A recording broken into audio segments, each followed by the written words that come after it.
Amables televidentes, buen día. Regio Vivo está de plácemes el día de hoy porque inauguramos sábados de historia y con ese motivo damos la bienvenida. ¿Perdón? No. Entonces editamos. Okay. ¿Es el Regio en Vivo? Bueno. Y con ese motivo damos la bienvenida al presidente de la Asociación de Cronistas, José P. Saldaña, don Armando Leal Ríos, quien va a platicar con nosotros, es el padrino de este programa, es el primer programa que transmite Regio Vivo, y bueno, estaremos con ustedes sábado a sábado.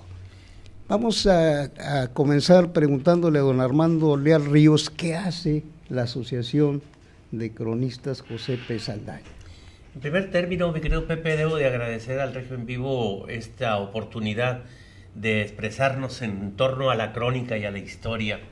Este día se inaugura la cuestión de la historia, los sábados con historia, y no tenemos nada que envidiarle a Coahuila o a los estados del altiplano, que generalmente nos llevan mucho tiempo en la difusión de la historia, de la crónica. Nosotros lo veíamos allá en el año de 1980, cuando éramos estudiantes del Colegio de Historia de la Facultad de Filosofía y Letras, en especial con Héctor Jaime Treviño, de lo avanzado que tenían ellos en la conciencia y la difusión de la historia. Nuevo León estaba en ese tiempo, en el 80, pues muy atrasado, podríamos llamar esto, y ahorita celebramos que no solamente el Regio en Vivo nos permita esta oportunidad de comunicarnos y sobre todo de entusiasmar a la gente en torno a la memoria histórica. Yo creo que es un buen día para nosotros el estar inaugurando este programa que seguramente va a difundir muchísimo de la historia de nuestros municipios. En lo personal soy presidente de la Asociación Municipal de Cronistas del Estado de Nuevo León, José P. Saldaña, y realmente vemos que hay muchísimo interés ahorita en la participación de los municipios. Es decir, era muy común, única y exclusivamente, que se conociera Monterrey y el área metropolitana, y ahorita los 44 municipios que constituyen el resto de los municipios están participando mucho en diferentes actividades. Ahora, en esta semana, comenzaremos algo de difusión de la música regional, pero bueno, es preciso irnos un poquito hacia atrás en cuanto a la historia de la Asociación Estatal de Cronistas Municipales José P. Saldaña, que ha cumplido ya 25 años. 25 años. Te pregunto, Armando, mencionas tú 44 municipios, pero tenemos 51, ¿qué pasa los con el resto? Los siete municipios del área metropolitana que concurren a Monterrey generalmente tenían otra problemática, y tienen por supuesto muchos medios que los tienen presente: a Santa Catarina, a San Pedro, a San Nicolás, a Escobedo, a Guadalupe, a Podaca, a Monterrey. Pero los 44 municipios generalmente estaban perdidos en la historia, estaban perdidos en sus necesidades y estaban perdidos en la proyección, por supuesto, de su producción, de sus hombres ilustres, y la Asociación Estatal de Cronistas lo ha hecho a partir de hace 10, 15 años en forma muy intensiva, que eso es lo que hay que destacar ahorita. Y ahora con este nuevo programa de Sábados de la Historia, pues realmente yo creo que tenemos una nueva tribuna donde mucha gente se puede ir informando de los diferentes municipios, y seguramente irán a venir aquí los cronistas para que hablen de esos pueblos que muchas veces han estado perdidos en el olvido de los medios de comunicación. Eso es una situación que nos halaga, nos complace, y creo que vamos a iniciar esto con buena vibra. Vamos a iniciar esto recordando cómo fue que se creó la Asociación Estatal de Cronistas hace ya más de 25 años en la hacienda de San Pedro, en Suazua, reunidos ahí con Celso Garza Guajardo y Héctor Jaime Treviño. Vimos la conveniencia de que se estructurara esta organización, esta asociación, y Leticia Martínez Cárdenas se dieron a la tarea de ir municipio por municipio pidiendo que algunos hombres de luces o de escritura pudieran participar, y así se constituyó en aquel tiempo esta intención de rescatar, por supuesto, los personajes, rescatar las tradiciones, rescatar las costumbres y sobre todo también tener un fondo del quehacer histórico de todas estas entidades. Armando, y la gente que quiera escuchar a los cronistas, ¿qué debe hacer? ¿A dónde debe de ir? ¿O cómo se organizan? Pues? Ahorita estamos también un poco de plácemes porque el gobierno del estado que preside Rodrigo Medina nos ha permitido que sesionemos ahí en Palacio de Gobierno. Una vieja inquietud que teníamos de hace mucho tiempo y que se logró gracias a la intervención del ingeniero Leopoldo Espinosa Benavides y del secretario general de Gobierno Álvaro Ibarra, que tuvieron a bien comentarlo con el gobernador, y cada mes ahí nos reunimos, como nos hemos venido reuniendo en otras partes. Estuvimos en Guadalupe, estuvimos en el Colegio Civil, estuvimos en el municipio de Escobedo, en otras partes, un poquito itinerante, y es bueno tener una sede fija donde realmente la gente pueda concurrir, los presidentes municipales. Me explico, esta semana acabamos de tener la sesión del mes y vino el alcalde de Los Herreras y el expositor fue Jorge Pedraza, que nos habló de 4 temas muy importantes: el bicentenario del nacimiento del doctor Gonzalitos, el centenario de la muerte de Bernardo Reyes y de Francisco I. Madero, y por supuesto los 100 años del nacimiento de Raúl Rangel Frías. La gente que está ahí cobra importancia en razón precisamente de los personajes de la historia y de la importancia de reconocer el quehacer político que tuvo en este caso, por ejemplo, Bernardo Reyes como el gran promotor de la industrialización del estado de Nuevo León, y también, por qué no decirlo, Rangel Frías, que fue uno de los grandes impulsores de la Universidad Autónoma de Nuevo León. Y esto no solamente es en esta sesión, sino en muchas otras, que siempre hay un tema. Me explico. El 9 de marzo de este año vamos a tener la tercera reunión de este año, y va a estar Lilia Idalia Lanís, que es la cronista de Allende, y nos va a hablar de un tema interesantísimo, Pepe. Ojalá mucha gente vea cómo fue posible que Allende cuente hoy con uno de los mejores museos en el estado de Nuevo León. Ya tenemos uno en Montemorelos, ya tenemos otro en Linares, ya tenemos uno en Lampazos, y creo que en Bustamante, Carlos Gómez, que es nuestro cronista, también gestionó por intervención mismo del pueblo otro museo. Y esto es importante, como importante es Sábado con Historia, porque rescata la memoria de los nuevoleoneses, porque rescata las cosas más sentidas de ellos. Y yo creo que hemos avanzado mucho en los 25 años de Café con de la Asociación de Cronistas, y debo de reconocer que uno de los grandes impulsores de ellos, o los grandes inspiradores de ellos, fue el maestro Israel Cavazos Garza, que es el cronista de Monterrey, como lo fue don José P. Saldaña, que obviamente así se llama, por supuesto, la Asociación de Cronistas, José P. Saldaña. Oye, Armando, nomás para no perdernos, ¿a qué hora sesiona? Y preguntarte si es gratuita la entrada. Absolutamente. Nosotros siempre estamos sesionando a las 11 en punto de cada mes. Por ejemplo, el segundo sábado.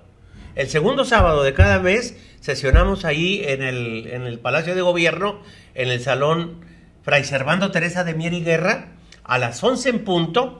Y en esta ocasión también ingresó como socio honorario, porque estamos también invitando a mucha gente apasionada de la historia, como fue el licenciado Francisco Javier Gutiérrez, que él hizo un trabajo extraordinario de los 188 años del Tribunal Superior de Justicia, y pronto está por ingresar nuestro amigo Jorge Longoria, que es un cronista urbano también muy importante, y luego estaremos invitando también a otras personas jóvenes que se interesen por la crónica. Digo, es imposible que el maestro Israel Cavazos, por ejemplo, sí pueda cubrir todo el espectro urbano de la ciudad de Monterrey, o Carlos González en San Pedro Garza García, o Francisco Arredondo en Guadalupe, o Ramiro Estrada en Apodaca, es decir, o Juan Ramón Garza Guajardo en Escobedo. Por esa razón estamos pidiendo a los jóvenes que se interesen en esto, a que nos acompañen en las reuniones, que repito, son el segundo sábado de cada mes en el Salón Fray Servando Teresa de Mier y Guerra, ahí en el Palacio de Gobierno, estrictamente a las 11. ¿Y para ser socio qué se requiere? Presentar un trabajo. Ahorita hay una niña que se interesa mucho en agremiarse a la Asociación de Cronistas, y ella está trabajando está trabajando sobre un tema muy importante, el Centrito en San Pedro. ¿Cómo nace ese centro comercial? ¿Cómo se desarrolla? ¿Qué influencia económica tiene para San Pedro Garza García? Ella está desarrollando este tema, Nora Valdés, y posiblemente le invitemos para que se agremie como socia honoraria. Los cronistas oficiales, por supuesto, los nombra el cabildo de cada uno de los municipios. Desde hace muchos años hay una galería, podríamos llamar así, de personas que han venido trabajando. Martín Saláis de Abasolo tiene más de 25 años. Mauro Martínez, igual, de Agualeguas. Hortensia Camacho también fue de las miembros de las socias fundadoras, que es de Anagua, Nuevo León, o de Apodaca, Ramiro Estrada. En fin, cada municipio tiene en Allende Lilia Idalia, que va a ser nuestra próxima invitada a exponer un tema extraordinariamente interesante, que es cómo se creó el museo en Allende. Y así cada uno de los cronistas van siendo nombrados. En Bustamante tenemos ahí a Carlos Gómez, al doctor Carlos Jesús Gómez, que va a participar en abril. Creo que el 13 de abril va a ser una extraordinaria sesión del desarrollo sustentable y cómo los cronistas tienen la obligatoriedad de rescatar y destacar algunos lugares importantes. Tengo entendido que ahorita viene Emma Reina de Zaragoza. Ahí tenemos, por ejemplo, el Salto del Agua, y creo que ella, independientemente de que difunde la belleza de Zaragoza, también promueve cuál es el origen y el sentido histórico de ella. Me explico. También en Linares tenemos los ojos de agua de San Ignacio, que son aguas sulfurosas, que están muy poco explotados, y que de alguna manera u otra vamos a insistir ante las autoridades de gobierno que tomen en cuenta todos estos sitios que pueden ser grandes promotores del turismo y grandes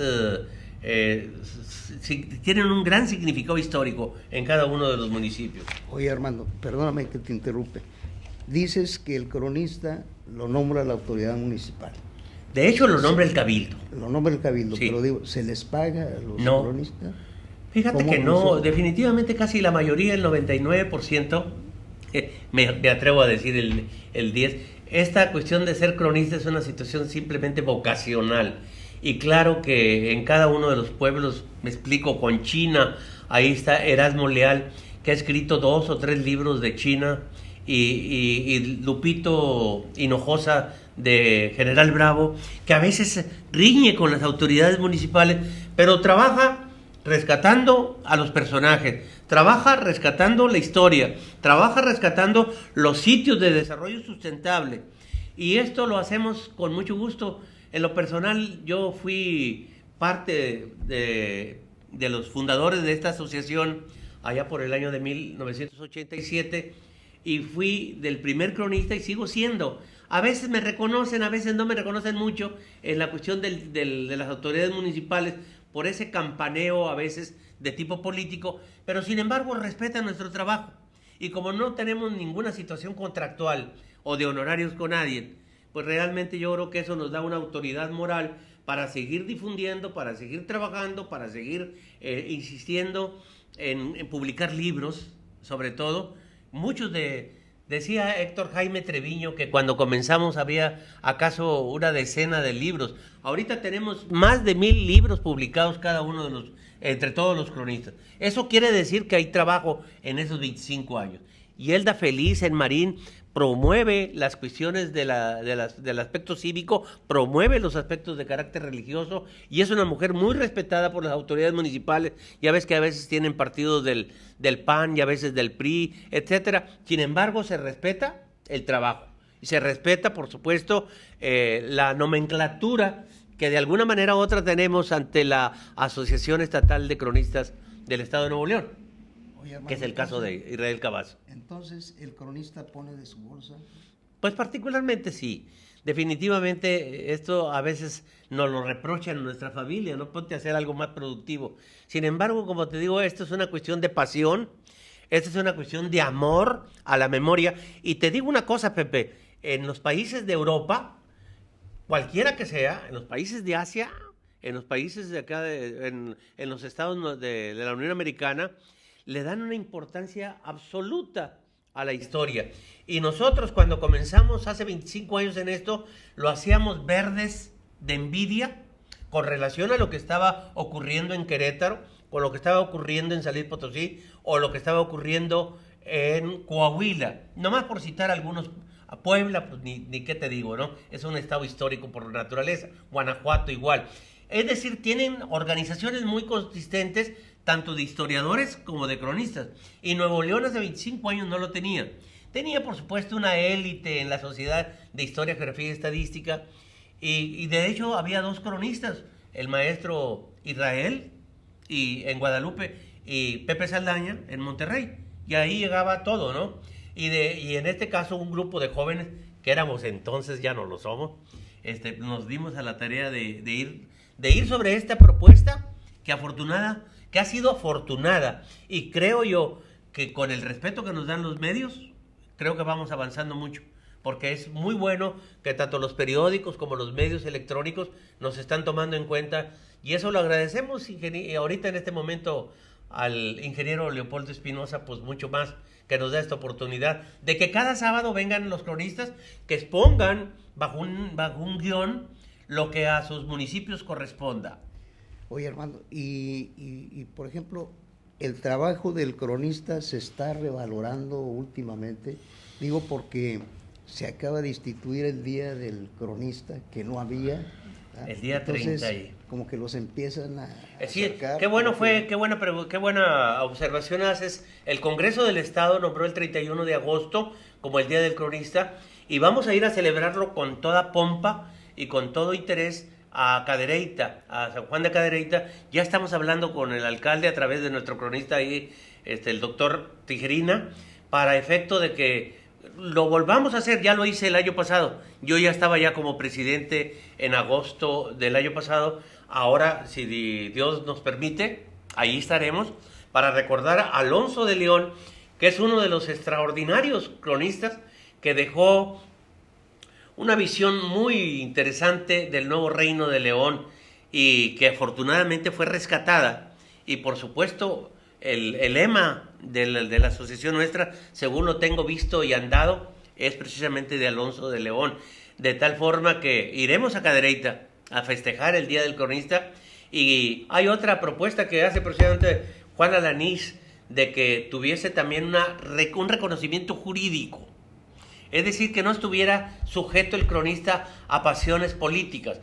Un cronista que trabaje, un cronista que aporta, un cronista que tiene pasión por su municipio, pues debe de ser respetado, no obstante de que muchas veces los cabildos puedan tener diferente nomenclatura partidista, que ya te lo digo, yo en lo personal lo he tenido varias veces. Ahorita está el PANAL, antes estaba el PAN, antes está el PRI, y bueno, de alguna manera u otra nos han respetado. Y nos han respetado, Pepe, porque trabajamos y porque queremos al municipio. Si bien es cierto que yo soy de Los Aldamas, nacido en Los Aldamas, criado en Los Herreras y por supuesto casado en Linares, ahí estoy justificando, por supuesto, el pertenecer a la Asociación Estatal de Cronistas Municipales José P. Saldaña con trabajo. Y las autoridades te respetan, a reserva de que en esto es totalmente honorífico. Oye, Armando, una última pregunta con respecto a la Asociación de Cronistas, para luego entrar a otro tema de Linares. Creo que eres de allí. Sí, sí. Eres el cronista, el cronista de allí.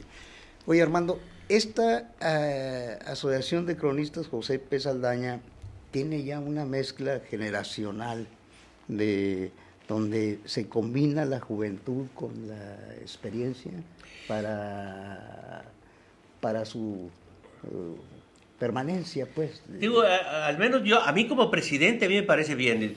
Por eso estoy invitando a Nora, por ejemplo, es una joven, como hay unas 3 o 4 personas jóvenes que les interese la historia, que son estudiantes del Colegio de Historia de la Facultad de Filosofía y Letras de la Universidad Autónoma de Nuevo León, para que vayan un poquito aparejadas con algunos cronistas que saben mucho.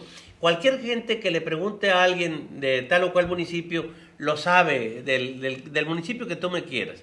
Pero hay la necesidad de que también haya gente nueva, y para eso son los cronistas honorarios, para que de alguna manera u otra empaticen con los cronistas oficiales y obviamente hagan carrera, y que algún día también uno se cansa, o algún día, como aquí veo yo en este libro que hizo Juan Alanís Tamés, hay una serie de personas que vale la pena que las recordemos, y verdaderamente fueron muy, muy importantes cronistas fallecidos. Francisco Merla Moreno, de Doctor Arroyo, José P. Saldaña, de Monterrey, Carlos Treviño Quiroga, de Montemorelos, Jaime del Toro, de Arramberri, Celso Garza Guajardo, por supuesto, de Sabinas, y Jesús Cortés, de Santa Catarina, Ildefonso de la Fuente, de Los Rayones. Hay jóvenes que se crearon a la sombra de ellos y que hoy los han reemplazado con cierta categoría y con respeto a lo que otros hicieron, ¿verdad? Armando, vamos a entrar a una segunda etapa. Nos quedan... Nos quedan, ¿qué? 20 minutos. Bueno, vamos a un corte. Vamos a un corte.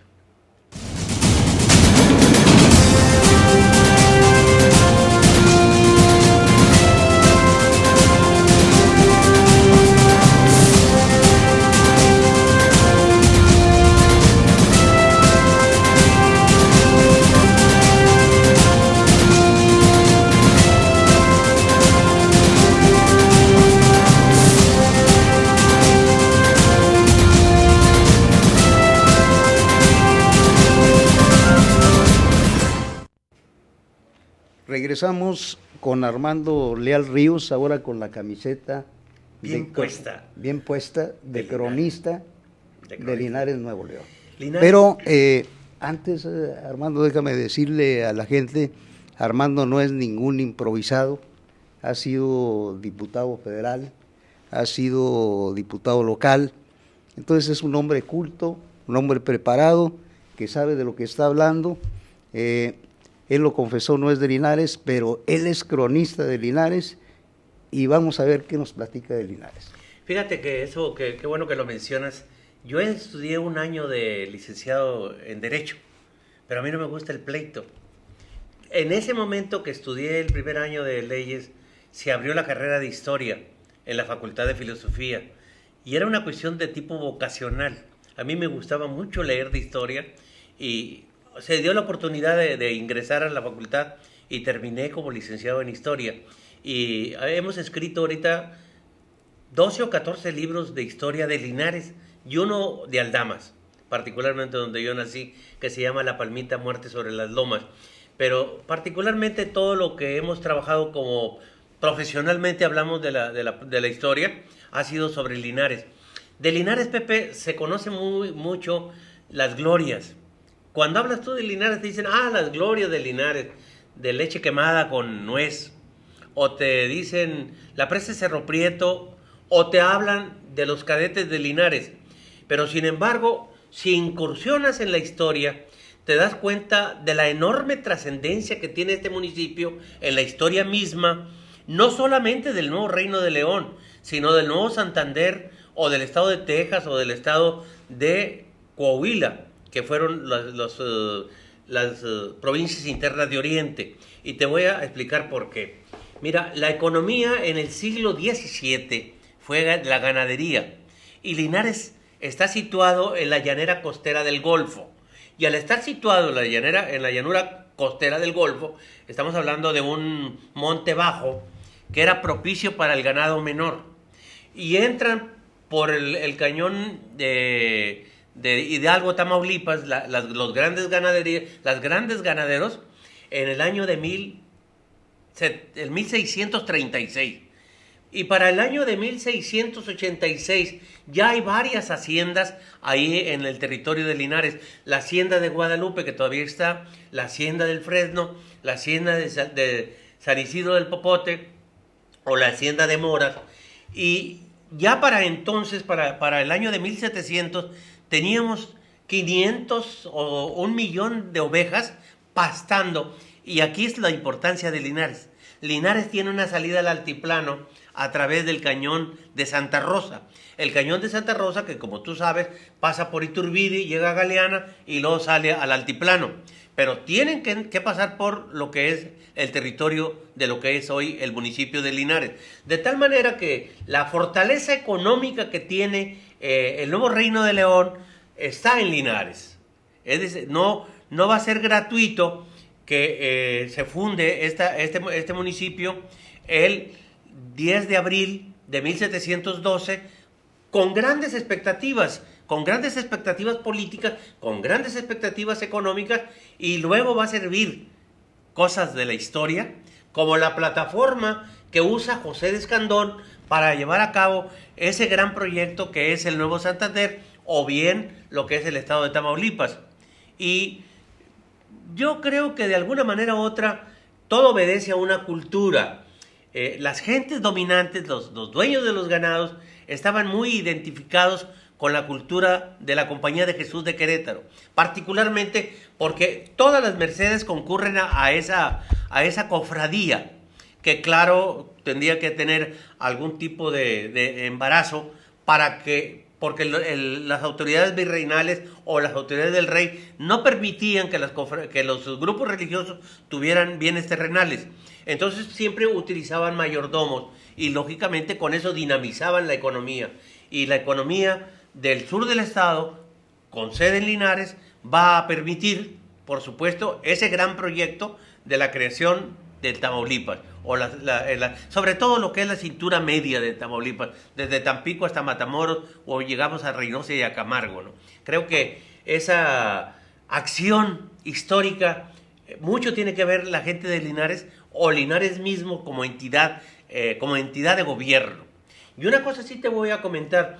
En correspondencia, el rey Carlos III, tal vez para curarse un poco el mal de conciencia de haber expulsado a los jesuitas y haberles quitado sus bienes, le va a otorgar a Linares algo muy interesante, que se convierta en ciudad.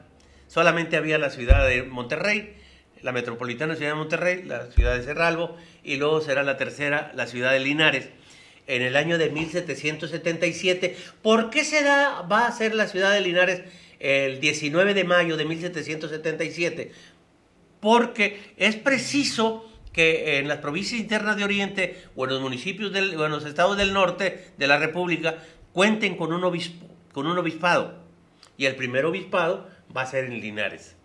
Precisamente en 1777 también, en diciembre. El obispo José de Jesús Sacedón no llegará porque aquí muere en Monterrey. Luego viene José Rafael José Berger, que realmente sí va a Linares en el año de 1784, bautiza a una cantidad de gente grandísima, pero en ese tiempo, lamentablemente, los indios chichimecas, muy belicosos de Santander, tienen asolados los caminos, y el obispo dice, pues yo no regreso, está mejor Monterrey, y aquí se queda en Monterrey.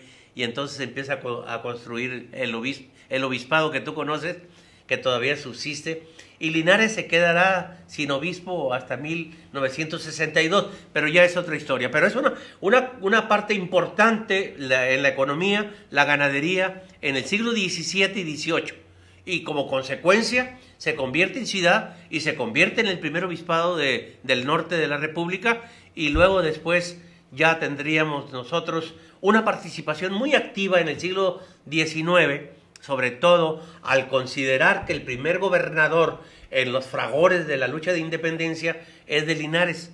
Blas José Gómez de Castro llega a ser gobernador en 1811 en todo este movimiento insurgente, hasta 1813, en que obviamente él renuncia seguramente por haber dejado sus bienes en Linares, y él estaba siendo una parte importante para construir lo que sería la Catedral de Linares, que es la iglesia que tú conoces, que está frente a la plaza, que se va a derrumbar, por cierto, en 1804 y se va a concluir hasta 1841, pero ahí está la iglesia, y es parte de esa historia interesantísima de un municipio que fue prácticamente la locomotora económica gracias a gracias a la ganadería. Linares siempre fue extensiones grandísimas, haciendas de ganadería, y ya en el siglo XIX, ¿qué es lo que más se necesita? Mulas y por supuesto caballos. Y Linares va a ser el gran abastecedor de esa movilidad de los ejércitos desde la invasión de Barradas en 1829 hasta la Guerra de Texas en 1836, y va a ser parte muy importante en la guerra contra Estados Unidos. Y luego llegará el momento climático, podríamos llamar, de grandeza de un municipio que entrega recursos, que entrega talento, que entrega dinero a la lucha en contra de los franceses. Oye, Armando, trayendo, muy interesante, vamos a seguir hablando de Linares, pero se me ocurre una pregunta. En planes sexenales, porque también ha sido funcionario público, ha sido, bueno, hasta dirigente del movimiento territorial del PRI, y bueno, sabes más o menos cómo está el panorama político, pero en los planes sexenales se ha hablado de que Linares estaba llamado a que se descentralizara ya la población de Monterrey. ¿Qué pasó ahí? El periódico El Quijote, cual que yo fui subdirector y luego director de 1966 a 1988, en que ya regreso aquí a Monterrey otra vez, siempre tuvo tres grandes causas. Primeramente, insistir, pelear, reñir, que no era justo que tuviésemos una carretera angosta, que era, yo le llamaba una sierpe venenosa, era una invitación cordial a que la gente se matara. Y peleamos para que Monterrey Linares tuviera una autopista, entendiendo que teniendo una autopista pudiese haber un desarrollo económico. Clemente Serna Martínez, que era un señor promotor de la radiodifusión, tenía contactos muy importantes, sobre todo con Luis M. Farías, y esa coyuntura se aprovechó para que Linares tuviese un estirón en cuanto al parque industrial. Se hizo un parque industrial extraordinario, con agua y con todo lo que es fuerza de trabajo ilustrada, porque había muchas escuelas técnicas, pero lamentablemente no tuvimos gas. Y cuando vino López Portillo, se hizo ahí la mascarada de que realmente se inauguraba lo que tantas veces luchamos, que nunca jamás podría haber un gran desarrollo industrial si no tuviéramos el gas natural. Lamentablemente, a mí me da la impresión, y lo he comentado con algunas personas, particularmente con el licenciado Rizo, que fue gobernador, que a mí sí me dio la impresión de que el gasoducto se hizo. Lo que no había era gas. En aquel tiempo era muy escaso. Ahorita con la cuenca de Burgos, o bien con algunos otros desarrollos de explotación del gas, podemos aventurar que la promesa que se ha hecho ya reiteradamente, finalmente en poco tiempo tengamos nosotros ya el gas natural, al menos en el parque, que sería por supuesto un disparador absoluto de ese parque que lo vimos crecer desde chiquitito como un bebé en el año de 1962, siempre insistiendo. Ya cuando El Quijote era un periódico dado, se dedicó únicamente a tres cosas: a que tuviéramos una descentralización universitaria, a que tuviéramos gas natural y consecuentemente la industrialización, y sobre todo la autopista de cuatro carriles, que finalmente Carlos Salinas lo vino haciendo. Mientras no tuviésemos nosotros eso, realmente estábamos fritos. Afortunadamente se logró una y se logró dos, porque en el año de 1982, también con el apoyo de López Portillo, hay que reconocerlo, se empezó a descentralizar la cuestión universitaria. Y curiosamente, ahí donde inicia la génesis de Linares, que es la hacienda de Guadalupe, de los jesuitas, ahí estuvo la vicerrectoría y está la vicerrectoría de la universidad y está la Facultad de Ciencias de la Tierra, que está teniendo ahorita un desarrollo muy importante porque evidentemente muchísimos muchachos egresados de ahí se están yendo a petróleos y están siendo incorporados a una explotación económica que yo creo que es muy prometedora. Yo siento que todavía tenemos petróleo para buenos años y muchos de esos muchachos están haciendo ahorita grandes avances de las cosas que han aprendido en los países del Medio Oriente o en los países de Rusia o en los países de Europa para poder en un momento determinado potencializar lo que vendría siendo el viejo sueño del desarrollo económico de la región citrícola y que Linares sea como siempre la locomotora, pues. Entonces hoy está vigente que si llega el gas sería un detonador industrial importante. Y de hecho yo creo que hace poco se anunció por ahí una inversión de $200 millones de una fundidora, de una siderúrgica. Digo, a mí me parece muy bien. Mira, te voy a explicar una cosa muy importante. Una de las cosas que José de Escandón, cuando creó el Nuevo Santander, quiso hacer fue el puerto de Altamira.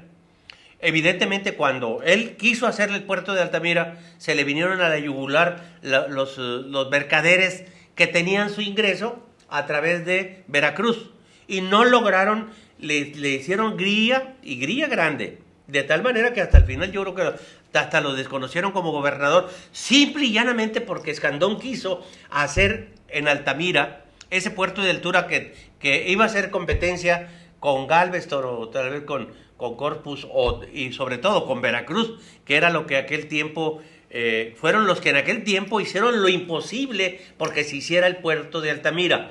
Ahora, al puerto de Altamira, ve a verlo ahorita y es una realidad.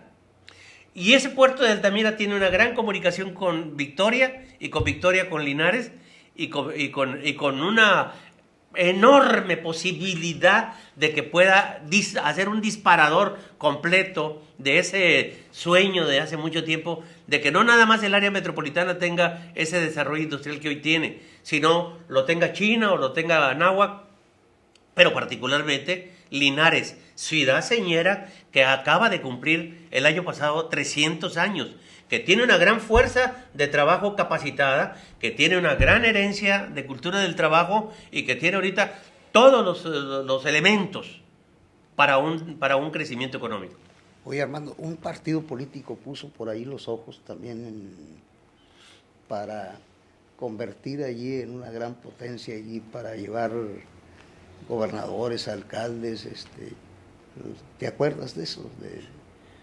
Sí. ¿No recuerdas tantito de eso, de esa historia? Pues mira, Linares siempre ha sido una tierra de gobernadores. Yo digo que es una de las grandes glorias que tiene Linares. Linares tiene 21 gobernadores, Pepe. Y no tiene 21 gobernadores porque sean bonitos, a lo mejor ni uno fuera bonito. Pedro José García del Valle estaba feísimo. Y porque a sus herederos, que no me vayan a decir que no, pero ahí están las fotografías de él.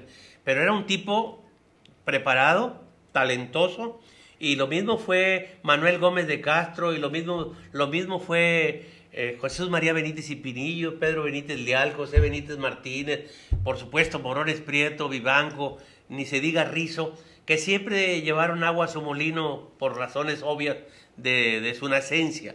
Y ahí lograron darle algunos tironcitos, pero repito, ha habido todavía esa gran contraparte, ese gran contrabalance que es el área metropolitana, que obviamente aquí se ha generado ese gran crecimiento intelectual, ese desarrollo económico, pero que es necesario que ahorita pensemos en China, pensemos en China en el noreste, pensemos en Anáhuac en el norte, en Sabinas y por supuesto en el sur, Linares. Y Linares tiene gente que ha dejado en la historia su impronta de responsabilidad, de cultura y por supuesto de ser progresistas. Armando, nos quedan 5 minutos. Traes por ahí un tema especial. Muy interesante. Café con historia, ¿verdad? Volvemos No, otra no, vez con los cronistas. Con los cronistas. Los cronistas, a mí me toca ser presidente, Pepe, en el 83 y 84, perdón, 2013 y 2004.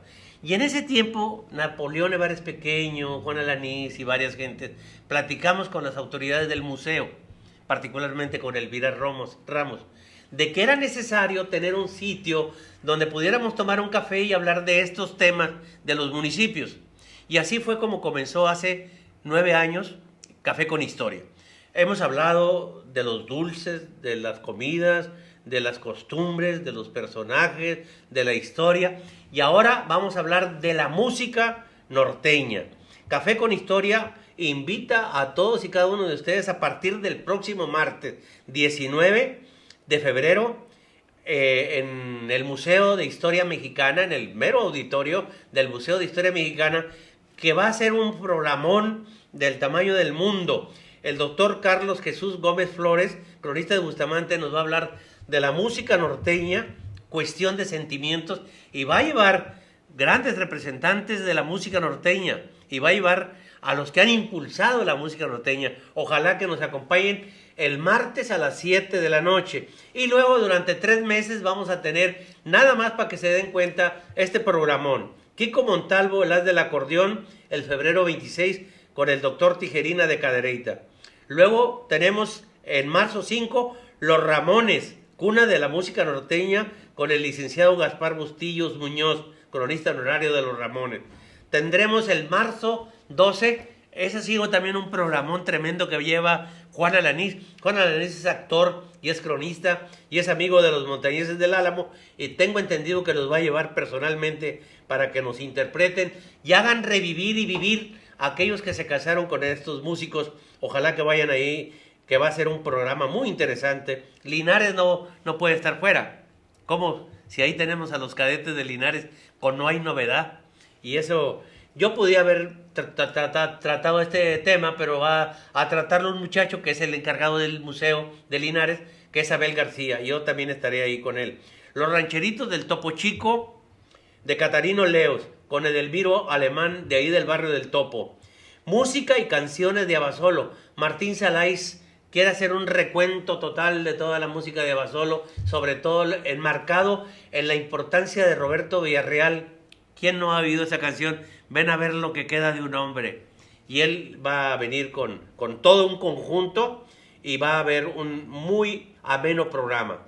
Luego tendremos a la profesora María Luisa Santos con conjuntos regionales de Villaldama, el GTO y los Valle, que son grupos muy tradicionales que encierran el alma, encierran el sentimiento de Villaldama. ¿Todo esto dónde va a ser, hermano?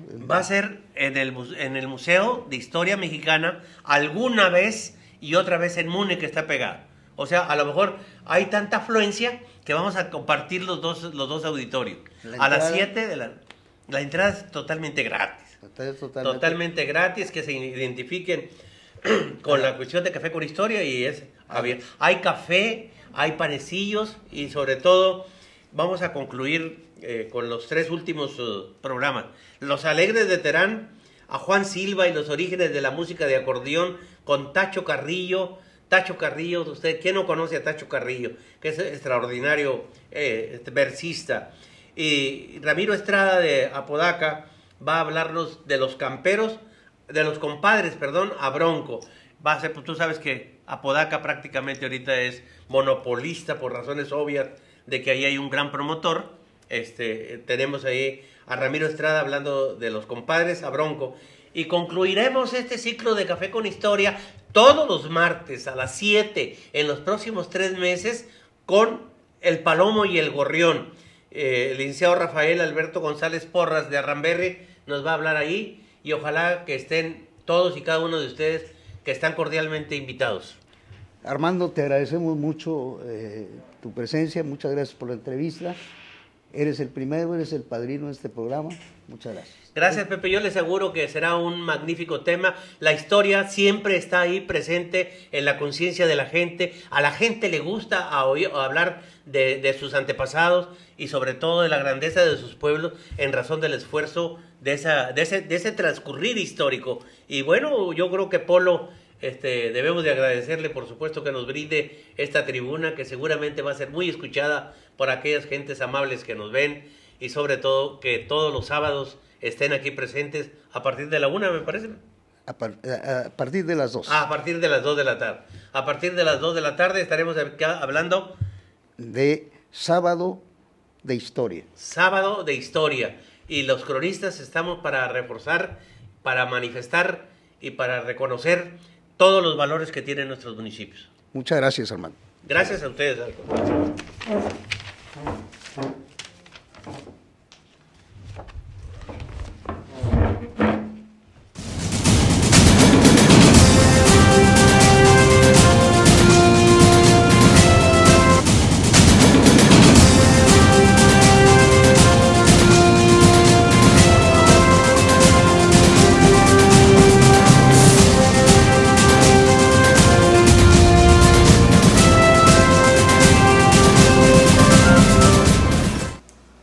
Buen día. Estamos en la segunda hora de Sábado de Historia y en esta ocasión damos la bienvenida a la profesora Emma Reina García,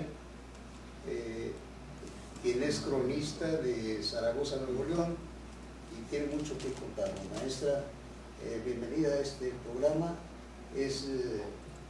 Lo inauguramos el día de hoy, se llama Sábado por Historia, y muchas gracias por estar aquí. Maestra, ¿qué nos puede decir allá de Zaragoza?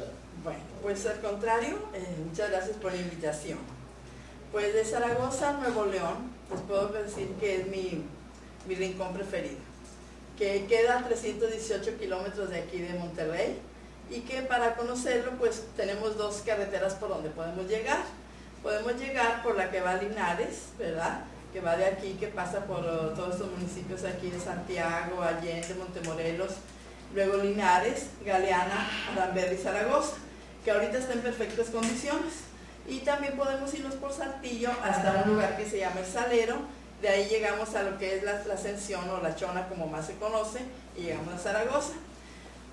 Tenemos que llegar, pasar por Aramberri, que es un municipio también muy hermoso, con mucha vegetación y gente muy buena, con casas antiguas todavía que se han conservado bastante. Y de ahí ya son 20 kilómetros a Zaragoza. Al ir ya por la carretera que va a Zaragoza, nos vamos a encontrar un lugar que se llama El Morro, que es muy conocido, es un cerro en la carretera, donde presenta como si fuera una figura humana, ¿verdad? Y es muy conocido. Ya de ahí pues vamos a entrar a Zaragoza, llegamos a la Cuesta Blanca, llegamos ya a la entrada de Zaragoza que nos recibe Zaragoza con una entrada con nogales, que los nogales son una de las frutas que hay también por allá. Llegamos a Zaragoza y tenemos la plaza principal.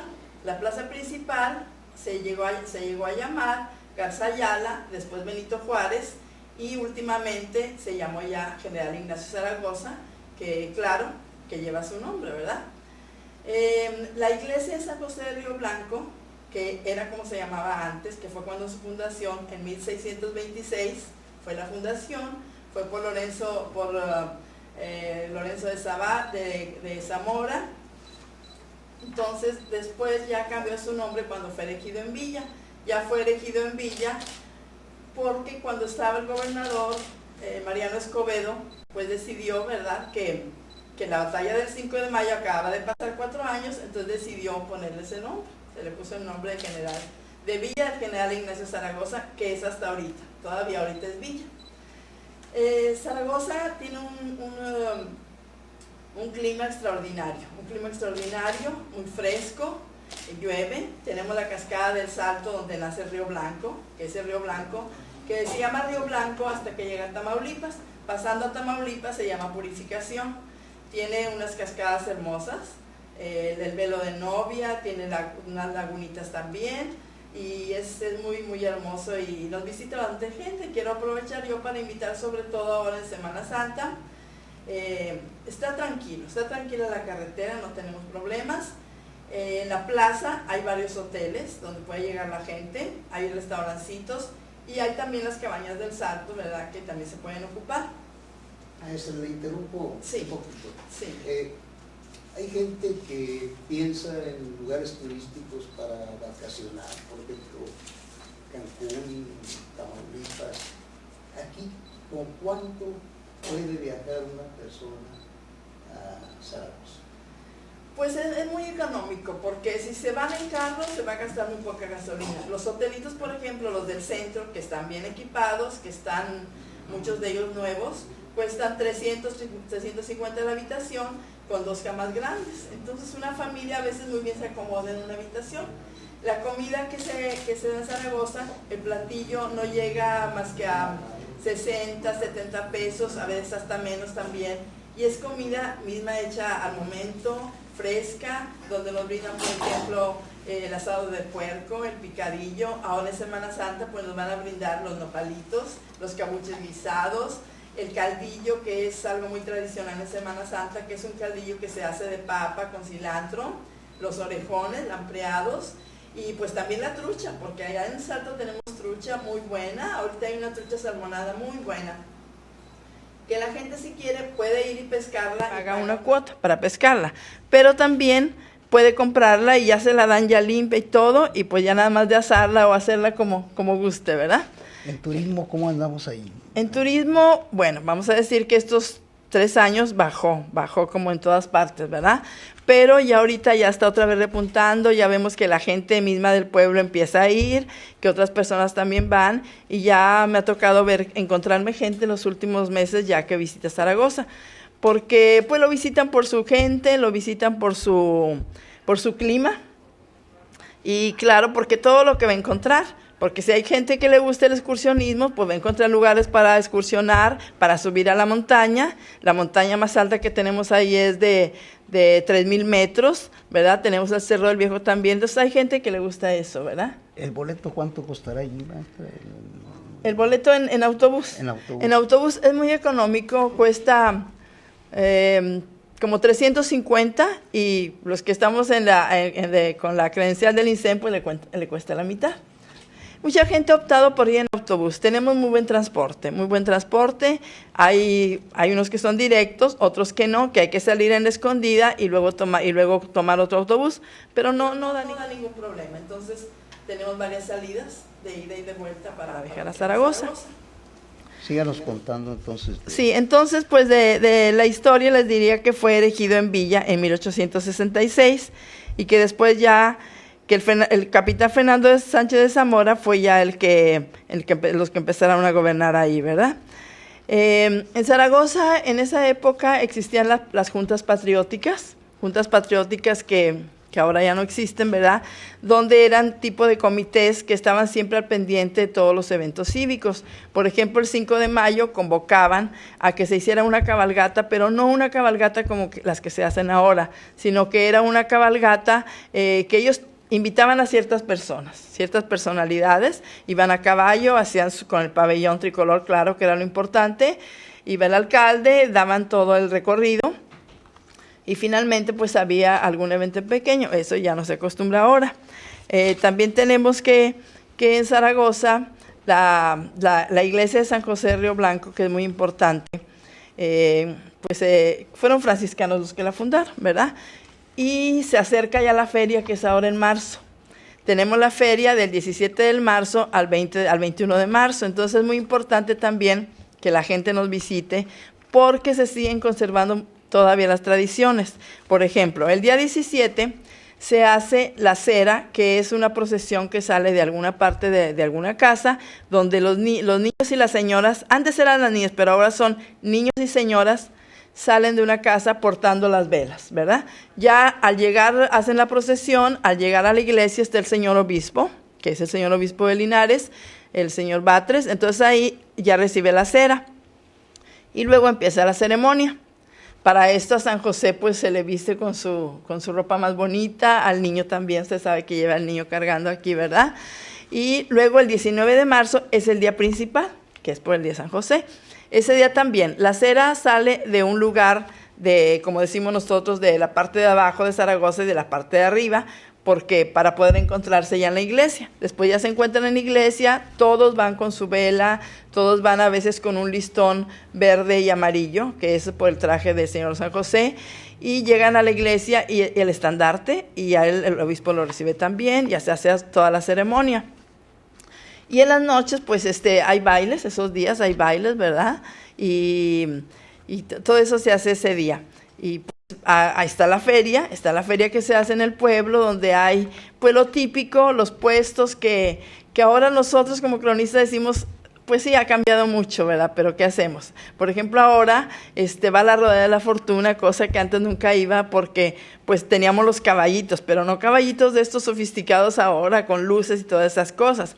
Los caballitos que nosotros teníamos eran caballitos de madera, algunos ya destartaladitos, pero para nosotros era un gusto andar dando la vuelta en los caballitos, en los cochecitos, y además nos encantaba porque la escuela está en contraesquina de la plaza, la escuela Ignacio de Zaragoza. Entonces no faltaba que niño llegara y nos dijera, ya llegó don Miguelito, ya llegó don Miguelito. ¿Y quién era don Miguelito? Don Miguelito era el varillero. El varillero es la persona que lleva vendiendo pues que encaíbles, que pasadores, que peinetas, todas aquellas cosas que se usaban, que anillitos y que a veces hasta juguetitos. Entonces para nosotros era un gusto porque además llevaba dulces también para vender. Y nos encantaba que llegara porque ya sabíamos que en los días de la feria casi no íbamos a la escuela por andar todos los días en la feria.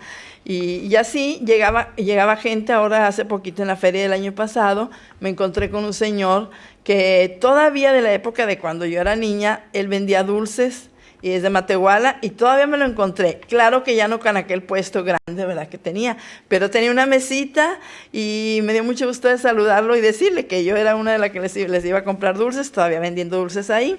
Había otro señor de Matehuala, don Carlos también, y gente que fue toda la vida, ¿no? Ahora las cosas han cambiado. Antes, por ejemplo, se hacía el palo encebado el día de la feria, que se hacía en una esquina de ahí de lo que es la plaza, y se hacían pues otros juegos, ¿verdad? Ahora pues ya los puestos que llevan a veces nos da pena que ya son cosas ya pues, ni quisiera decir, pero ya americanas, ¿verdad? O sea, se ha perdido un poco eso, pero pensamos que hay que rescatarlo, que vuelvan a llevar aquellas cosas de barro que llevaban, aquellos pitos de madera para los niños, aquellas muñecas que eran de cartón y que uno se divertía tanto con ellas. En fin, los juguetes tradicionales, el yoyo, el valero, los carritos de madera, en fin, nos encantaría que eso volviera otra vez. Se están perdiendo las tradiciones, maestra. No, o sea, no se han perdido, pero han ido cambiando. Ya han ido cambiando porque, claro, tenemos muy cerquita a Matehuala, que es a donde va más la gente, y a San Luis, y también aquí a Monterrey. Entonces, pues va llegando eso y ellos como novedoso pues lo llevan a vender. Pero pues claro que sería importante rescatarlas, ¿verdad? Eso es en cuanto a lo de las ferias. Y bueno, hay por ejemplo muchas otras tradiciones que tenemos, por ejemplo, lo que se hacía antes, que era el paseo dominical. El paseo dominical era que todas las muchachas, todos los muchachos de un lado y de otro lado paseábamos en la plaza, ¿verdad? Los distintivos de los bailes que se hacían antes, porque se hacían muchos bailes para reunir fondos para un comité, porque era época donde había muchos comités, comité Benito Juárez, que eso también se ha ido perdiendo un poco. Y los distintivos era ponerte un moñito, algo aquí, pero no existían los alfileres, entonces eran con una espina de nopal, una espinita chiquita, te los prendían, ¿verdad?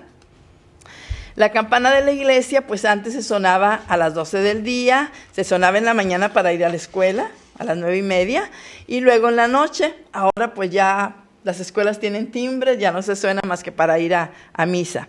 Se usaba la vitrola, que la vitrola era aquella de cuerda, de discos aquellos negros, ¿verdad? Que eran de pasta. Sí. Y entonces mucha gente tenía, y era con lo que se hacían los bailes, y era con lo que se reunía. Eso hay gente que todavía tiene, pero ya la guarda como un recuerdo, pero ya se hacen ahora con conjuntos, ¿verdad? Las lámparas que había cuando todavía no había luz eléctrica en Zaragoza se llamaban anchones. Entonces en cada esquina había un poste grande y se ponía un bote de lámina y adentro se le ponía ocote. El ocote sabemos que viene del pino y que prende y no se apaga, ¿verdad? Entonces, pero había una persona que las prendía y que después iba a apagarlas porque no estaba toda la noche así. El ocote se usa mucho también cuando uno va a las cuevas y que están muy oscuras, pues con eso porque sabe que no se le va a apagar, ¿verdad? Se usaban las lámparas de carburo también, pero más que todo para ir a la cacería o para ir a los ranchos también. Otra de las cosas, el panadero, los panaderos de adobe que se usaban, todavía se usan y todavía, por suerte, podemos comer todavía el panecito que se hace en panadero, las gorditas de horno que se hacen también, podemos comer la miel de maguey, que va y se saca de un maguey con una cocote, que es una especie de acacia, y se absorbe la miel, ¿verdad? Pero un día antes se tiene que raspar, tiene un raspador propio, se raspa en la noche y para en la mañana ya está el maguey con la miel. Luego pues se sigue todavía trabajando el barro, donde hacen también comales las señoras, y había una cosa muy bonita que me sigue gustando a mí los cumpleaños. Cuando había cumpleaños y que era por decir que el director de la escuela, que el doctor, o sea, gente así importante, se anunciaba muy temprano en un tocadiscos. Y entonces todo el mundo nos dábamos cuenta quién cumplía años. ¿Y cuál era el regalo? El regalo era llevar en una bandeja, porque usted sabe que pues aquellas personas usaban loza fina, ¿verdad? Una bandeja, en esa bandeja se ponía un ramo de flores del jardín de tu casa, una marqueta de chocolate y luego una tarjeta, pero una tarjeta antigua de felicitación. En esa tarjeta se escribía algo, pero siempre se escribía un verso. Entonces era eso muy romántico y de repente tenemos por ahí algunas tarjetas y de repente hacemos eso para acordarnos un poco, ¿verdad? Y revivir un poco la tradición. Eso era también. También en Zaragoza se usa todavía en algunos ranchos la olotera, que está formada de los olotes del maíz, es redonda, y ahí la gente se hinca y desgrana el maíz. Ahí desgrana el maíz para no estarlo desgranando con las manos, que pues, se batalla bastante, lo hace todavía existe también. Existe también la Oaxaca, que es una especie de bolsa que va tejida en ixtle. Ellos mismos tallan el ixtle, ya sabemos que ellos lo tallan, desgraciadamente se les paga muy barato, y luego tejen esa Oaxaca para llevar ahí su ixtle, o pueden llevar otras cosas también. Y el guaje, que bueno, ahora ya no se usa mucho, pero el guaje también se usó mucho, sobre todo para los campesinos cuando iban a la labor o cuando iban a otro rancho, llevar agua o llevar aguamiel. Y llevar, como no acordarnos de las gorditas que les llamábamos las paseaditas. Las paseaditas todavía las hacen, son unas gorditas gruesas, luego se hace un guisado de chile colorado con huevo, salsita, y se les pone en medio, y entonces, ¡ay, no! ¡Qué sabrosas! Porque el mantelito llega todo manchadito del chile, ¿verdad? Pero son muy sabrosas, son las paseaditas, son muy tradicionales de Zaragoza, y todavía se acostumbra a que se hagan. Oiga, maestra, ¿esto de las paseaditas es durante todo el año o nomás en cierta...? No, durante todo el año. Todo el año. Los señores todavía muchos... le diré que allá casi nadie utiliza el tractor.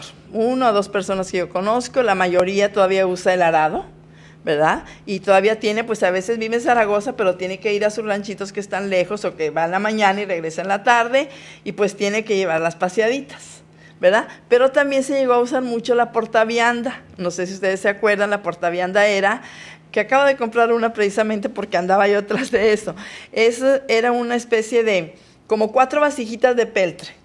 Y entonces van así, entonces la gente las colgaba así y pues se llevaba que huevito, que picadillo, que frijolitos, según lo que llevara. Entonces, muy útil, ¿verdad? Lo acabo de conseguir hace poco. En gastronomía, Zaragoza también es muy importante porque, bueno, ya dije cuáles son los platillos, pero también se hacen dulces de calabaza, de biznaga, de leche. Hay una gran tradición de esos dulces de leche que, como no recordar a la profesora Ernestina Aguilar, que fue una gran maestra, ella hizo más de 50 años de servicio y hacía dulces de leche que eran riquísimos, don Emeterio también. Entonces hacen también de biznaga, de leche, de chilacayote, ¿verdad? Entonces, pero también en Zaragoza, aparte de todo esto que les estoy diciendo, hay algo muy importante. Personajes que se distinguieron porque anduvieron en la revolución. Entonces tenemos algunos personajes como de ahí de Zaragoza, don Nicolás Borja Moreno, que fue uno de los que se enfrentó con los carrancistas y que la batalla fue precisamente ahí en la plaza. Ellos quemaron la iglesia, inclusive todavía están las vigas con las señas del incendio que se hizo para quemarla, ¿verdad? Entonces, estuvo también don Ladislao Medellín, que él también fue muy conocido aquí porque él fue uno de los que se incorporó a las filas en 1913, a las filas de Gustavo Madero. Pero todos estos personajes que estuvieron en la revolución estaban con el general Alberto Garrera Torres. Esta gente era de Tula, Tamaulipas. Llegó ahí toda la familia de ellos, Francisco Alberto Garrera Torres, Juana Torres, la mamá, todos eran revolucionarios, y hasta la mamá, que ahorita vamos a ver una fotografía, está con las carrilleras, está retratada en Zaragoza, porque ellos pusieron ahí un destacamento y vivieron ahí. Ahí está una casa que ojalá y un día podamos poner una placa ahí, porque Alberto Garrera Torres la gente lo quería mucho porque decían que era muy bueno, que aparte de andar con ellos luchando, ayudaba mucho a la gente. Entonces siempre se quedaron con ese recuerdo. Por ejemplo, este señor, don Ladislao Medellín, fue también alcalde, y también su hermano, don Antonio. Él estuvo en el Comité Regional del municipio de Aramberri, Zaragoza, en el 31 y el 32. Fue presidente municipal en el 32 y 33. Fue secretario de la Liga de Comunidades Agrarias. Entonces sí fue aquí muy conocido, en el estado de Nuevo León. ¿De todas esas gentes, maestra, todavía viven? No, de esto ya desgraciadamente yo los llegué a conocer a todos. Algunos les tomé entrevistas, platiqué con ellos, fotos, pero ahorita ya todos terminaron ya. Ya todos, y lo que he ido recabando pues han sido, sí, he hecho las biografías de ellos. También estaba, por ejemplo, Felipe Cerda, Nuncio Pérez, que fue un personaje también muy importante, Gertrudis Sauceda, Alberto Carrera Torres, Antonio Medellín. Antonio Medellín era hermano de Ladislao, pero él no anduvo en la revolución, él estaba más chico, pero sí nos llegó a contar algunas anécdotas, ¿verdad? Entonces, pues fue muy importante por eso, fue muy importante porque, como le digo, en 1913 fue el combate y toma de la Plaza de la Villa por fuerzas orosquistas, y los ganaron los de Zaragoza. Los ganaron los de Zaragoza. Entonces, hay mucho que platicar. Ahorita vamos a ver algunas fotos. Aquí tengo, por ejemplo, dice Ernesto Serna Nava, general brigadier del Ejército Mexicano, actualmente pensionado, certifica que Nicolás Borjas Moreno se incorporó a las fuerzas revolucionarias que mandaba el extinto general Alberto Carrera Torres el día 10 de mayo de 1913. El 4 de agosto de 1913 combate y ataca en la toma de Plaza de Guadalcázar, estado de San Luis Potosí, contra las fuerzas huertistas del batallón de Corona. El 11 y 12 de agosto del mismo año combate en la hacienda La Paloma, Ciudad del Maíz. Y así, aquí tengo toda su registro de lugares donde anduvo. Él anduvo hasta Tlaxcala, Tampico, en muchas partes de la República, porque no andaban solamente ahí. Y él andaba con su novia, que era Jovita Grimaldo. Jovita Grimaldo sabía leer y escribir, don Nicolás no sabía. Don Nicolás llegó a ser alcalde más tarde, y 2 hijos de él también. Entonces Jovita le enseñó a escribir, y tenía él un amigo que era Jesús Reina, que en ese entonces tenía 13 años, y lo llevaba con él, y entonces él era el que le hacía las cartitas a Jovita. Le hacía las cartas a Jovita, y entonces decía que don Nicolás, que le decía siempre, Jovita, si salgo con bien, nos casamos. Y seguían, ¿verdad? Y nos casamos. Y ahí me decía don Nicolás, yo lo que llegaba era pues llegábamos a robar, porque teníamos que robar y que saquear, pero yo los zapatos para Jovita, dice, a los que me preocupaban, los zapatos para Jovita. Y después, ya que se terminó la revolución, ellos se casaron en Doctor Arroyo. Finalmente se casaron, tienen sus hijos, ahorita todavía vive uno de los hijos con 85 años, que lo acabo de ver hace poquito, es el único que vive ya todos ya fallecieron. Pero le cumplió. Le cumplió, y ahí está la foto, la vamos a ver, y vamos a ver la foto como él, creo que él está sentado y ella está parada, como se usaba antes, ¿verdad? Como se usaba antes. Oiga, maestra, yo le quisiera preguntar, ¿cómo se involucra una cronista en los problemas, en los problemas sociales de su municipio? Pues, ¿cómo diré? Es muy bonito. Primero, porque tiene uno que amar al municipio. Es un municipio que yo adoro, que yo amo. He estado fuera del país un tiempo, pero mi Zaragoza nunca lo olvidé y tal vez fue lo que me hizo regresar. Estuve fuera 9 años, pero me hizo regresar. Porque no sé, la gente es buena, tiene uno muchos recuerdos desde que te acuerdas cuando, por ejemplo, el fotógrafo, que era un señor Gurruchaga, creo que era de Doctor Arroyo, un señor grande, que te asustabas cuando te tomabas la foto. Entonces, todos esos recuerdos de niña te hacen que te involucres y te hace que convivas con la gente y que trates de que toda la gente tienes que aprender de ella, de toda la gente. Entonces yo de cada gente que platico con ella, que la entrevisto, bueno, me queda una satisfacción de aprender y por eso estos revolucionarios, qué bueno que los conocí, porque ahorita, como lo digo, ya todos murieron, son varios, hay cancioncitas, hay recitaciones, hay cosas que me contaron. Hicimos de esto le estoy hablando, 25 años, pusimos en el periódico Los Revolucionarios de Zaragoza viven en el olvido para llamar un poco la atención y entonces pues hicimos el evento del 20 de noviembre, fuimos aquí, la gente, logramos reunir una cooperación y ahí se les mostró porque en realidad ellos estaban olvidados. ¿Y la autoridad municipal sí colabora con el cronista? Sí colabora, sí colabora, gracias a Dios, sí. Ahorita pues tenemos alcalde nuevo, está con mucha disposición, ya platicamos, traemos muchos proyectos que hacer, que ojalá que se nos cumplan. Uno de ellos es el de restaurar unas tumbas muy antiguas del Panteón, que no queremos porque de repente cuando vamos ya no existen. Ay, no, yo ahorita ando sobre eso, de que esas tumbas se tienen que rescatar porque son las más antiguas, porque son importantes y que hay que circularlas para que la gente no las vaya a destruir porque tiene que haber primero un reglamento, es lo que le decimos. El panteón estar cerrado, abrirse cuando se necesite y habrá un reglamento porque si no, al rato eso va a desaparecer. Entonces sí tenemos muchos proyectos, llegamos a poner la placa para los revolucionarios, que fue algo muy bonito que se gestionó, que se cumplió con arte, llevamos la placa y en esa ocasión pues fue una excursión, de ahí fuimos muchos de los cronistas y ellos quedaron muy satisfechos, ¿no? De que no la quisimos poner afuera por el viento y el aire, pero se puso en el museo que tiene ahí el municipio. Entonces ahí se puso y estuvo su hijo de don Nicolás, solamente pudimos poner 2 nombres porque no nos daban más espacio. Y estuvo su hijo, sus nietos, su familia de Zaragoza también. Y también quisiera decir que ahí en Zaragoza hay un museo que la señora Elvira Reina Castillo siempre se ha dado la tarea de recabar cosas importantes, antiguas, cosas de nuestro pueblo, ¿verdad? Y entonces ella está siempre dispuesta a la persona que vaya de fuera a explicarle, a mostrarle su museo, ¿verdad? Y además ella hace artesanías, le gusta mucho pintarlo, todo lo de artísticas. Y luego tenemos el museo que es en el Sedeco que apenas se está formando, ¿verdad? Porque le faltan todavía muchas cosas, pero se está formando. Hemos hecho exposiciones de fotografías he reunido unas 100 fotografías antiguas de Zaragoza, unas no muy antiguas, pero en blanco y negro, porque todavía, ¿verdad? Pero a la gente le ha gustado eso también porque va la gente y dicen, ay, que mi abuelito, que mi tío, que no sé qué, que esta no la tenía. Y bueno, entonces eso también ha sido bonito.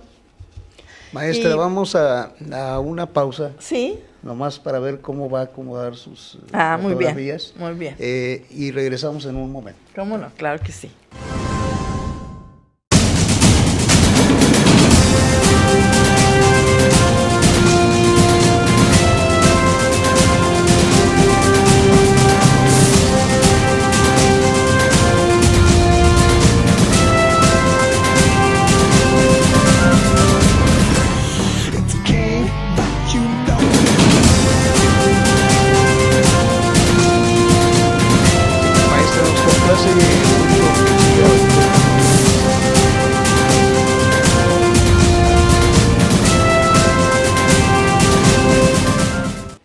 Maestra, nos complace mucho que siga aquí con nosotros. Nos da mucho gusto que las canciones que usted trajo se estén pasando mientras se hace la entrevista y vamos a seguir platicando de Zaragoza. Creo que Zaragoza es un pueblo así tan importante como Santiago, pero quizá por lo lejos a lo mejor la gente no va allá, ¿verdad? Pero ¿Qué hacer, maestra, para que la gente Bueno, vaya la verdad que ya no está tan lejos, ya se hace. Bueno, a mí me gusta mucho más irme acá por Santiago, porque como están todos los pueblos seguiditos y pasa uno por Iturbide y la montaña preciosa, como que se le hace más cerca, ¿verdad? Menos árido. Pero ya no está tan lejos, hay gente que hace 4 horas. Hay gente que hace 4 horas y ya no es tan lejos como antes. ¿Ha faltado promoción ahí, maestra, de parte de turismo, de la autoridad, diríamos? Pues a lo mejor ha faltado un poco, sí. Más promoción y como quiera sí, como le digo, la gente se queja, pero yo les digo, está tranquila, está bonito, está hermoso y que además no les va a salir caro porque el hospedaje, si quieren quedarse en la plaza, ahí hay varios hoteles, si quieren irse a Salto también. Y bueno, y en Semana Santa, sobre todo, las tradiciones de Semana Santa. Que en Semana Santa, pues se hacen las tradiciones normales, pero una de las que llama mucho la atención es el Día de la Quema del Diablo. La Quema del Diablo es una tradición que data de muchísimos años, se perdió un tiempo, pero después la señora Elvira Reina, que le gusta mucho participar en esto, se volvió a hacer, ¿verdad? La volvieron otra vez a retomar y a partir de ahí ya tiene yo creo que 35 años, que ha sido siempre año con año. Entonces esta tradición se manda a hacer un diablo de cartón, pero unos días antes se roban cosas a las, como todavía en Zaragoza las casas están abiertas todavía, ¿verdad?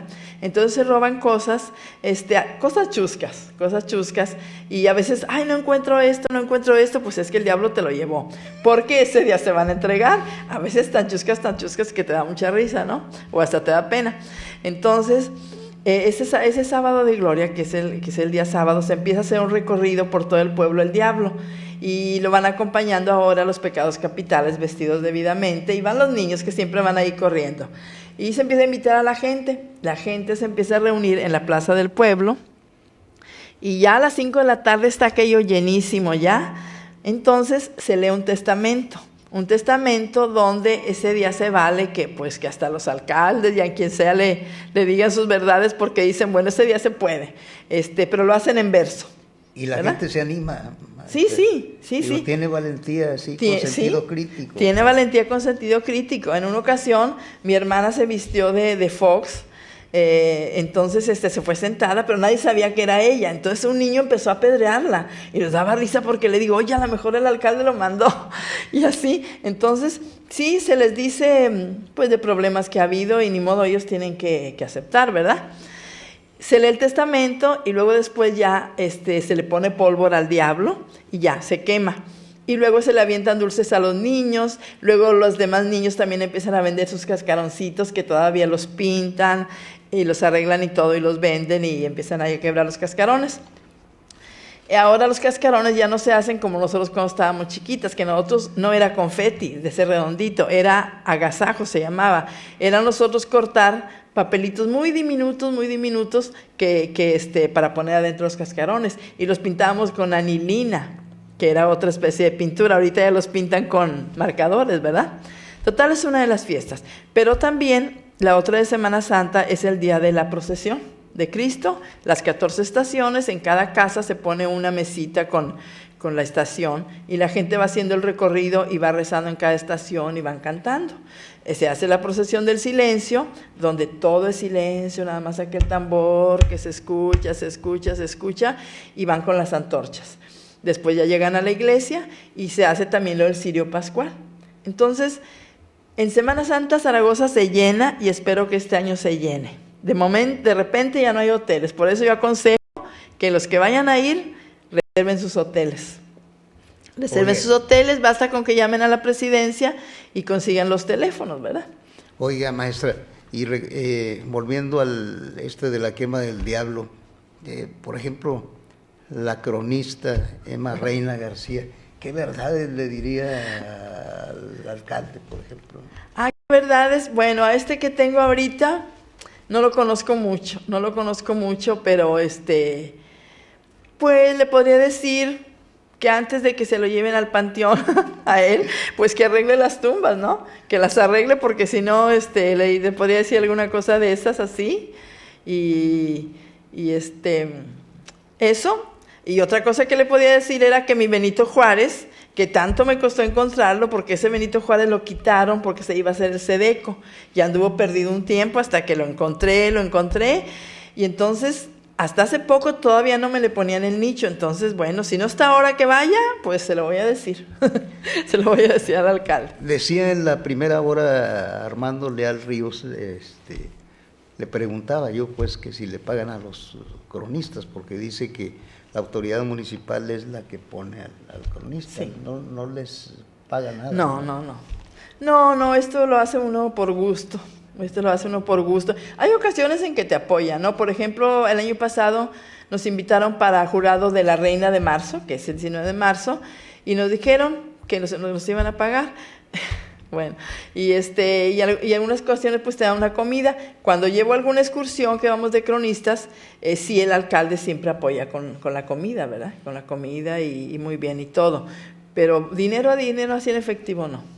Oiga, maestra, y en eventos importantes la cronista dice allí Sí, discursos. en eventos importantes siempre llaman, esto por ejemplo en el día del grito, siempre me toman en cuenta para que esté ahí, para que esté al lado del alcalde y todo, y esté ahí.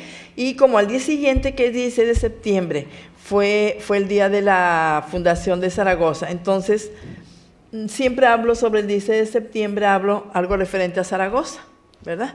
Y ahora el 5 de mayo, que se cumplieron los 150 años de la batalla de Puebla, hicimos un evento muy bonito, porque rescaté un cartel que ahorita lo vamos a ver, que se hizo con el centenario. Ese cartel se hizo cuando estaba Vicente Reina de secretario, y Juan Manuel Borjas. Casualmente ahorita viven los dos. Entonces hicimos los carteles, repartimos varios carteles, y además los invitamos a ellos y les dimos un reconocimiento por haber hecho aquel evento hace 50 años. A ver, vamos a otra pausa, Sí. por Ok. favor. Y ahorita regresamos. Sí, maestra. muy bien.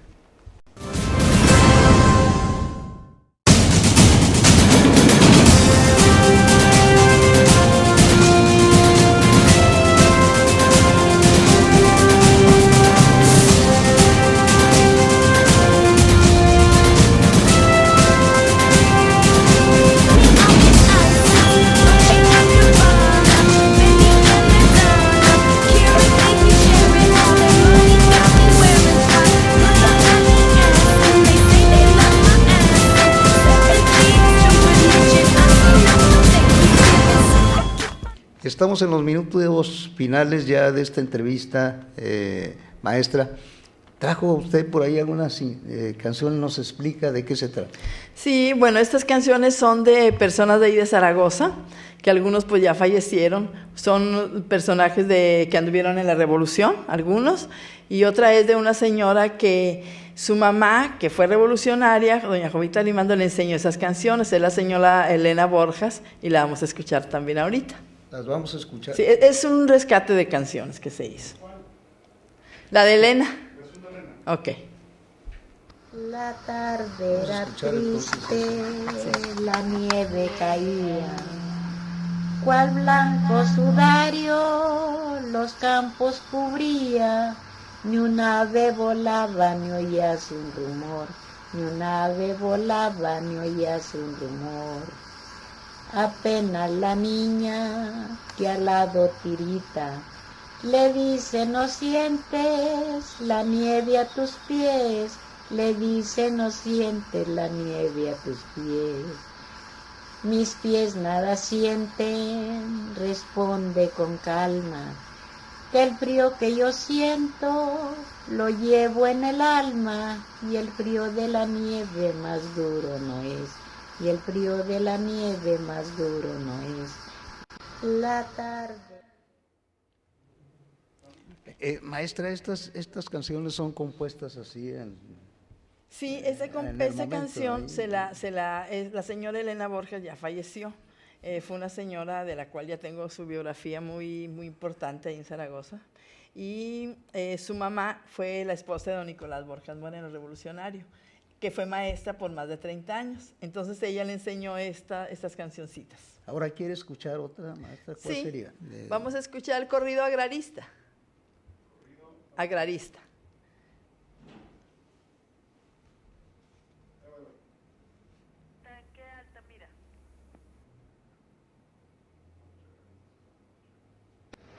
Marchemos agraristas a los campos a sembrar la semilla del progreso.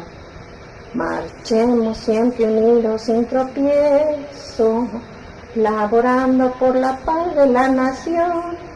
No queremos ya más luchas entre hermanos, olvidemos los rencores, compañeros, que se llenen de trigo los graneros y que surja la ansiada redención. Voy a empezar a cantarles la canción del agrarista.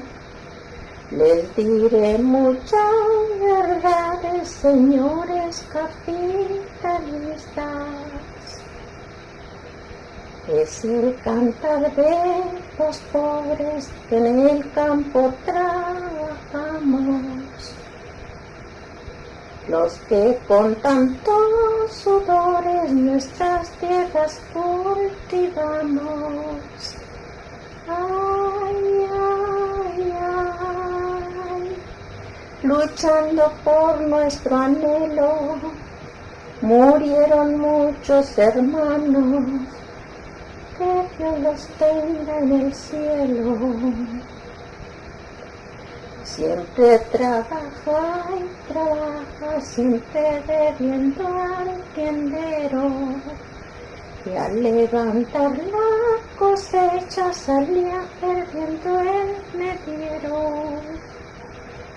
Nuestras chozas y jacales siempre llenos de tristeza, viviendo como animales en medio de la riqueza.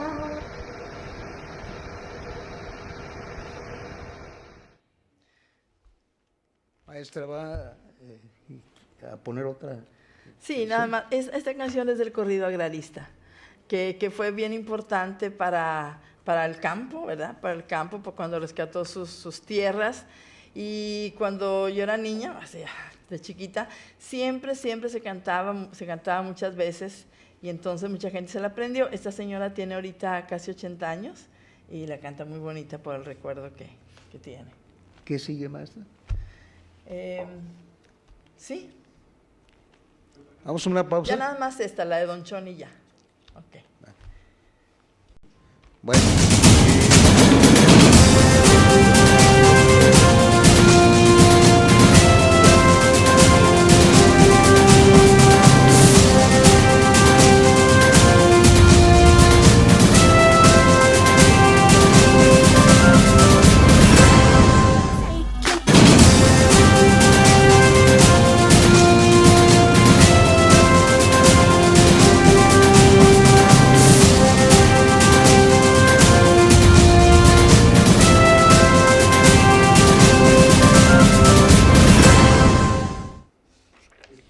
Para finalizar esta entrevista, maestra, vamos a escuchar la canción de Don Chon. De Don Chon. De Don Chon, Chon Rodríguez. y luego va a seguir, por último, una reflexión ahí revolucionaria. Sí, ¿verdad? ok, muy bien. Un corrido revolucionario. Muy bien. Dice, y aquí me siento a cantar al pie de un verde manzano, se ha levantado en arma al Estado mexicano. Y 19 de mayo, 18 de febrero, en la capital de México ya mataron a Madero. Ya Madero murió, está debajo de tierra, y a Carranza lo dejaron como ministro de guerra.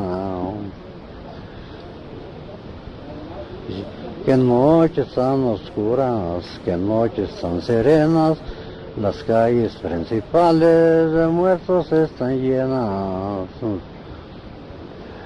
Y resuenan los clarines, resuenan los tambores. No, dice, resuenan los tambores, resuenan los clarines, que ahí viene el cañón niño tumbando los fortines. Y varios asesinos y varios generales traicionaron a Madero en compañía de Pino Juárez. Pues dice, y aquí me siento a cantar al pie de un verde manzano, se ha levantado en arma el Estado mexicano. Y 19 de mayo, 18 de febrero, en la capital de México ya mataron a Madero.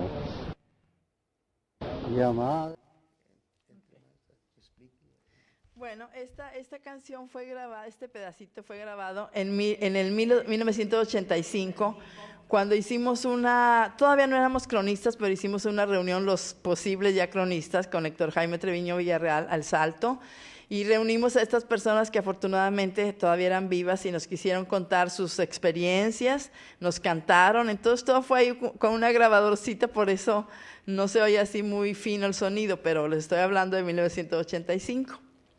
Bueno, finalmente, maestra, nos va a leer el corrido del Regimiento Zaragoza. Y también nada más quería decirle de que las alabanzas son unos cantos que también de los pueblos, sobre todo de Zaragoza, y que todavía se usan. Y yo tengo recabado un libro que me ofrecieron, y todavía hace un mes que estuve allá, me tocó estar en un velorio, y todavía se fueron cantando las alabanzas hasta el Panteón.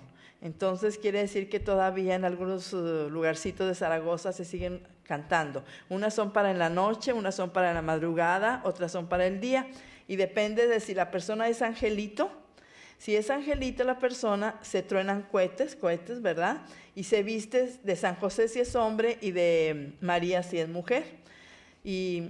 Y si no, también las alabanzas para adultos. También esa la tengo grabada, que ya será para otra ocasión. Les voy a leer el corrido del Regimiento Zaragoza.